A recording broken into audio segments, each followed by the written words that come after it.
dua tepat, berjauhannya dua tepat. Ya, Indonesia dengan Amerika udah berjauhan, dua tempat tersebut berjauh.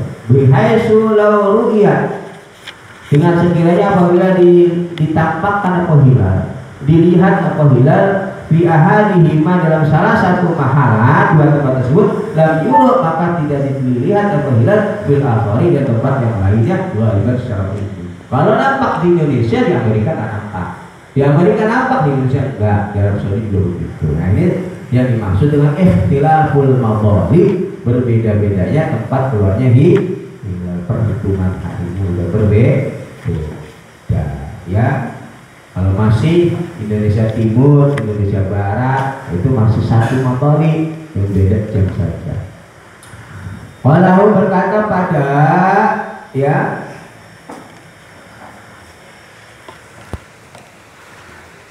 al-murad fi ikhtilafiha bil anwari dalam kitab Anwar Imam Romli ya. Berkata pada Syekh Huna ya pada membahas tersebut bil anwar kitab Anwar. Wa qala dan berkata at-Taj At-Tibriziyu, Al-Imam At-Tibriziyu wa qarruhu, dan menetapkan pada ucapan At-Taj At-Tibriziyu siapa ghairuhu selain At-Taj. Apa ucapannya? La yumkinu ikhtilafuha fi aqalli min 24 farsakh. Tidak mungkin, tidak akan terjadi. Perhatikan, tidak akan terjadi apa ikhtilafuha, berbeda-bedanya matoli tempat keluarnya hilal ya. Fi aqalli, di dalam jarak yang lebih sedikit min arba'atin, dari 24 dan 24 apa ya, farsakh. Gak mungkin ya terjadinya perbedaannya matoli itu jaraknya nggak sampai lebih dari 24 farsakh. Ya, berarti kalau 24 farsakh ini masih satu matol. Itu maksudnya. Kalau cuma jaraknya 24 farsakh ya itu masih satu matol. Wanabbahu, dan mengingatkan pada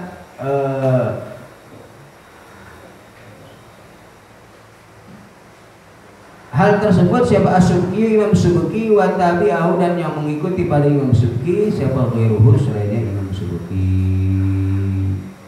Ala annahu, atas sesungguhnya syaritu yalzamu wajib minar ru'yati, dari melihat hilal fil baladi, dalam negara al-gharibi yang berbangsa wilayah barat. Wa nabahu, dan mengingatkan pada wilayah timur ya, pada wilayah timur ya. Wa nabahu, dan mengingatkan pada wilayah timur siapa As-Subki, Imam Subki, wa tabi'ahu, dan yang mengikuti Imam Subki siapa ghairuhu selainnya. Ala annahu, atas sesungguhnya syarat itu yalzamu wajib minar ru'yati, dari melihat hilal fil baladi al-gharbi, di negara yang berbangsa atau wilayah barat, min ghairi aksin, dengan tanpa sebaliknya. Idin dalil, kan ada pun dalilnya itu yaitu hul masuk apa dalil idin lailu ya. Idin lailu, kan ada pun malam hari itu yaitu hul masuk apa malam hari fil biladi, di negara-negara asyarqiyati yang berbangsa timur, syarqiyah timur. Qablu ya, sebelumnya masuk di biladil gharbiyah, sebelum masuk pada negara wilayah barat. Jadi penetapan hilal di wilayah timur ini bisa menetapkan ru'yah di wilayah barat, tidak sebaliknya, karena malam yang masuk pada wilayah syarqiyah ya, ini sebelum wilayah barat ya, itu perlu ya ilmu khusus berarti di dalam masalah perputaran bumi. Wa qadiyatu kalamnya adalah tuntutan daripada kalam Imam Subki itu annahu, sesungguhnya syan itu mata ru'ya, waktu-waktu dilihat apa hilal fi syarqiyyin, di wilayah ya syarqi, wilayah timur. Ya, ini tuntutan dari ucapan Imam Subki. Suatu waktu hilal nampak di wilayah timur, lazima maka wajib kulla gharbiyin pada setiap penduduk wilayah barat. Ya. Lazima maka wajib kulla gharbiyin pada seluruh penduduk wilayah barat. Kalau di timur sudah nampak, maka barat harus tetap seperti matahari di Surabaya timur dan Jawa Timur, maka barat, tengah, barat itu wajib ikut, karena di sana yang nampak duluan matahari atau perputaran matahari dari timur dulu. Ya, nah kalau sana sudah nampak dulu hilalnya, sini pasti ikut, sini pasti nggak mungkin dari barat dulu. Kalau barat dulu berarti ya yang namanya perputaran begitu. Ya, dari timur dulu ke barat. Ini maksudnya begitu. Ya, tidak bisa dibalik. Ya. Binisbati dengan dinisbatkan ilahi pada syarqi, pada wilayah timur. Maka wajib. Ya. Apa al-amalu mengamalkan?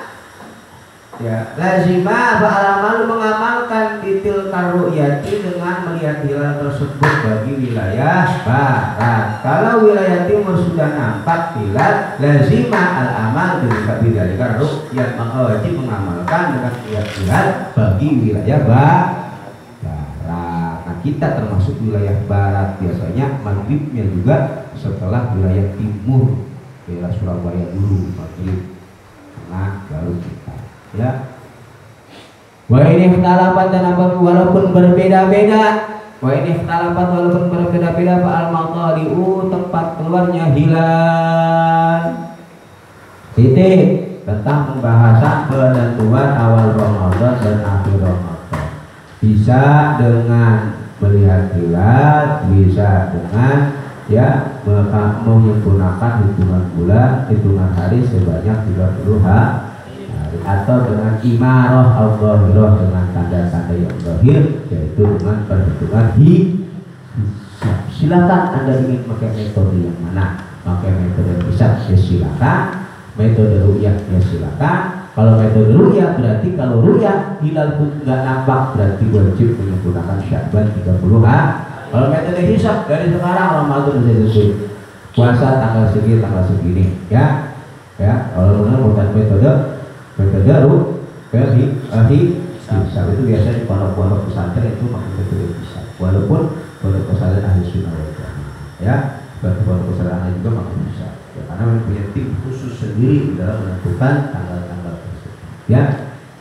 Ini wa inama tajibu, kemudian lanjut wa inama yang sesungguhnya wajib apa saumu Ramadan, puasa bulan Ramadan, sungguhnya diwajibkan puasa Ramadan ala kulli mukallafin atas setiap orang mukallaf. Balighin maksudnya orang yang balik, akilin yang berakal. Ya, maksud mukallaf di sini isinya pertama dia sudah dewasa, yang berakal, mutikimnya ya. Mampu siapa mukallaf lahu pada saum, dia mampu untuk menjalankan puasa. Lisaumi maksudnya karena menjalankan puasa. Hisan baik secara fisiknya ya, wasyar'an dan secara syar'i. Mutikul lahu hisan au syar'an, baik secara fisik maupun secara syar'i. Berarti mampunya seseorang melakukan puasa ini ada dua penilaian, secara fisik dan secara syar'i. Kalau fisik berarti dia orangnya sehat, gak sakit, mampu, bukan orang tua.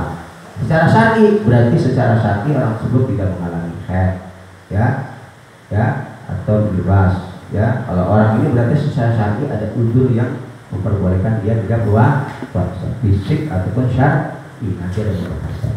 Maka ya pada yajibu, maka tidak wajib dengan demikian ala sobiyin atas anak kecil, wa majnunin dan orang gila, wala alaman dan juga tidak atas orang, dan juga tidak bagi orang lain tiku yang tidak mampu siapa man pada dikabirin karena sudah lanjut usia, berarti secara lisan dia tidak mampu, au maradin atau karena sakit Tapi la yurja yang tidak mungkin diharapkan apa barkuhu sembuhnya marot orang yang sakit sudah tidak mungkin diharapkan kesembuhan dari penyakitnya. Jadi sudah kronis stadium 4 kalau bahasa tumor udah ganas, penyakitnya sudah stadium 4 sudah sulit untuk ditangani. Harapan untuk sembuh total kemungkinan kecil. Ahli hiburan mengatakan tim medis ini sebetulnya nggak mungkin ya, walaupun kehendak Allah bisa,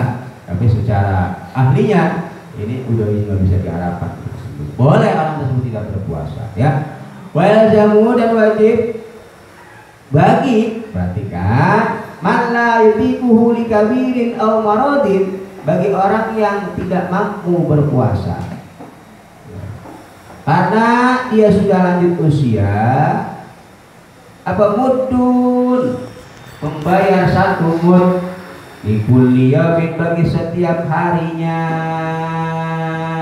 Ini bagi 2 orang ini nih ya, nenek-nenek aki-aki yang udah gak mampu puasa atau orang yang sakit yang tidak bisa diharapkan kesembuhannya, dia boleh gak puasa tapi wajib bagi dia dalam 1 hari yang dia gak berpuasa untuk membayar fidyah sebesar mudun 1 mud likul yom ada setiap harinya. 1 mud itu kurang lebih setengah liter ya beras ya, setengah liter. Nah itu berapa sih harganya? Nah itu tinggal dikali kalkulasi ya, lebih afdal lagi pakai beras, beliin sekarung tak kering kasih buat ya orang-orang yang membutuhkan. Wala dan juga tidak wajib puasa ataunya wala ala haidin, dan tidak wajib juga atas perempuan yang sedang haid. Berarti dia uzur secara syar'i. Tadi yang dikatakan mutikun lahu hissan wa syar'an. Nah kalau saya syar'i, nah ini contohnya wala ala haidin, dan juga tidak wajib atas perempuan yang haid wa nufasa, dan perempuan yang mengalami nifas. Ya, nahuma karena sesungguhnya haid wa nufasa, kedua orang ini itulah yutikoni tidak mampu kedua-duanya syar'an secara syar'i. Nah, secara fisik mampu, tapi secara syar'i dia tidak diperbolehkan untuk berpuasa. Ya, jadi awal tentang pembahasan kita tentang puasa. Saya masuk dalam ya pahami mana puasa, aturan-aturan yang ada berpuasa. Dan puasa yang kita lakukan betul-betul sempurna ya, bukan puasa yang kita dapatkan hanya lelah capek doang ya, karena kita tidak memahami baik secara kacamata syariat dalam puasa itu sendiri ataupun secara aturan-aturan yang lainnya yang bisa menghilangkan faidah keutamaan pahala daripada puasa.